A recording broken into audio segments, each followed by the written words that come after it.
Hey everyone, welcome to this very special live National Ag Week Farmer Time session. I'm going to hand over to our producer, Farmer Tim, and he is going to talk to you all about his pork production. Thanks, Tim. Take it away. Thanks, Jane. And hi, everyone.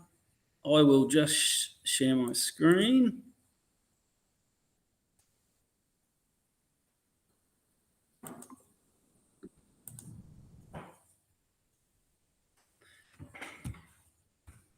So I guess from my point of view, I was going to probably touch on 5 areas today.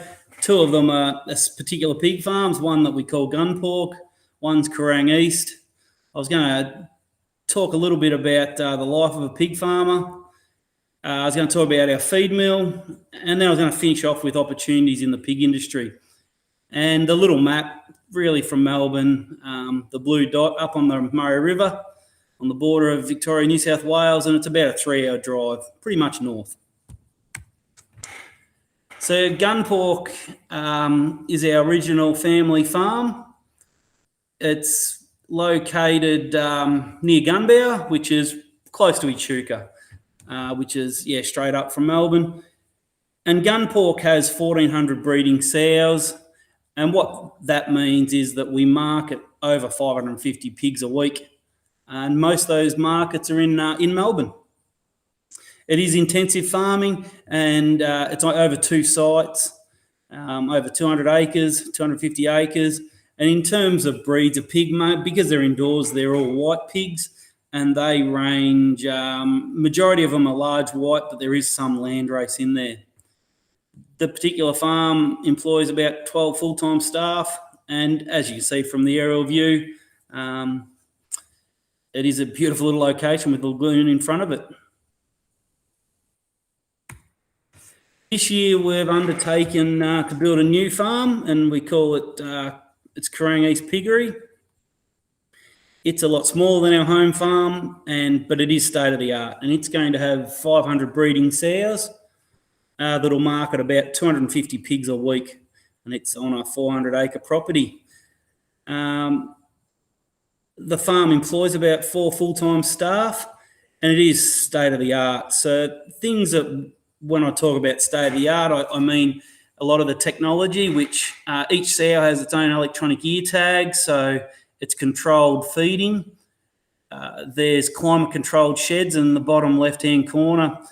At the end of the sheds they're massive fans that suck air across. Some sheds will suck at different angles, but it's all climate controlled. So depending on what temperature that pig wants, of its age group, it'll keep at that temperature for its life. We also, when that farm's been up and running and producing enough effluent, we'll actually be off the grid. So we'll create methane, which generates power through generators. So it'll be fully off the grid, this particular farm. And we also have some auto sorting scales there for sale. So the pigs do all their own sorting in terms of when they're ready for market. The other shots are, as you can see, the bottom right-hand corner is a pen of, we would call them weaners, where they have the fans you can see at the far end, the blinds, all the waters down the side will depend on temperature, and the feeders through the middle, and in there is a week's worth of pigs. And they're all, in there in their climate-controlled environment. The top right is a farrowing crate, probably brings the biggest amount of conversation when it comes to intensive farming. What I would say is they're designed to, one, protect the piglets in terms of, you could imagine when they're born, they're less than 1 kilo, and you've got anywhere up to 200 kilos to 350 kilo mother. The white pad on the ground, that's a heater for the piglet. There's a lamp there as well. So it's all about survival of the piglet and looking after the mother so that she will be able to raise all those piglets, which you can see how many she has there. She's doing a great job. The feed is all automatic, so she gets to eat as much as she wants. So we really control her environment. And as you can see, she's very relaxed sitting there feeding her piglets. So I guess if I was to talk about the day in the life of a pig farmer, it can vary from so many jobs.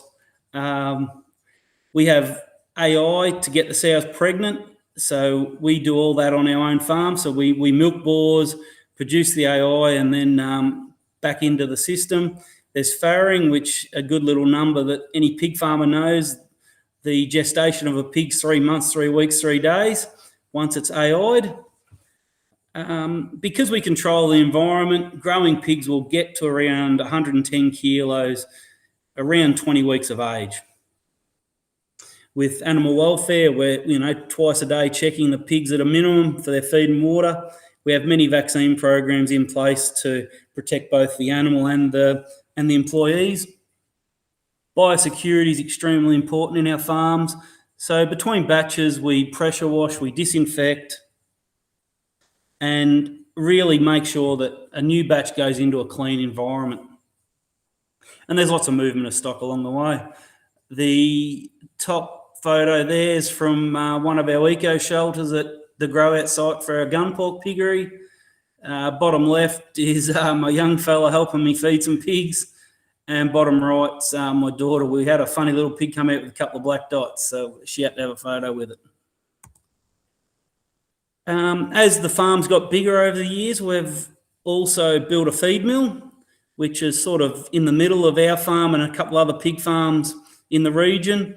This feed mill produces over 10 tonne an hour and produces about 1,000 tonne a week. So we get the mill started on a Monday. The guys work, it's open 24 hours a day until we get to a point where the week's production's done for the day. It's, once again, state of the art, and that's always been our philosophy. Each time you want to build something new, you use what's out there that's, latest technology to do the best job. And this mill we built about 10 years ago, and it's really been quite amazing, the work it does. There's really, to churn out 1,000 tonne a week, as simple as it does, we find, buying our own ingredients, having our own nutritionalists, it just gives us great flexibility. I guess final conversation point was opportunities in the pig industry.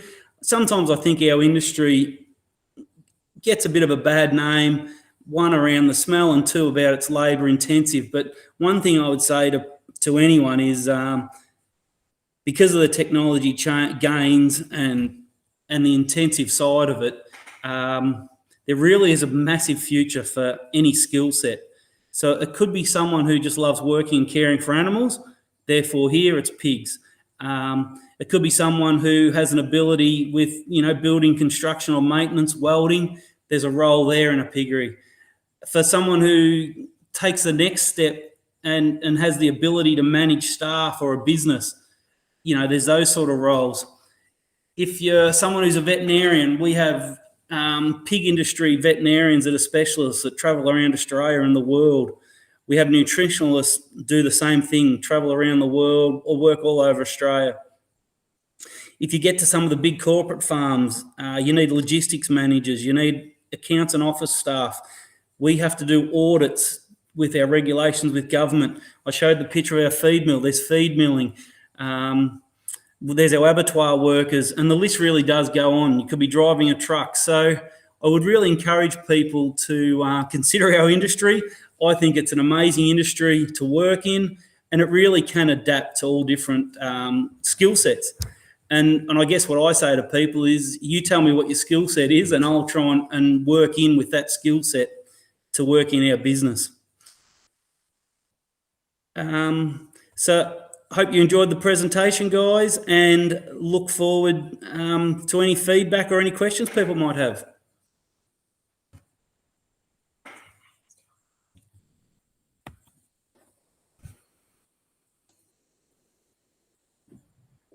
Thank you so much for that, Tim. That was phenomenal.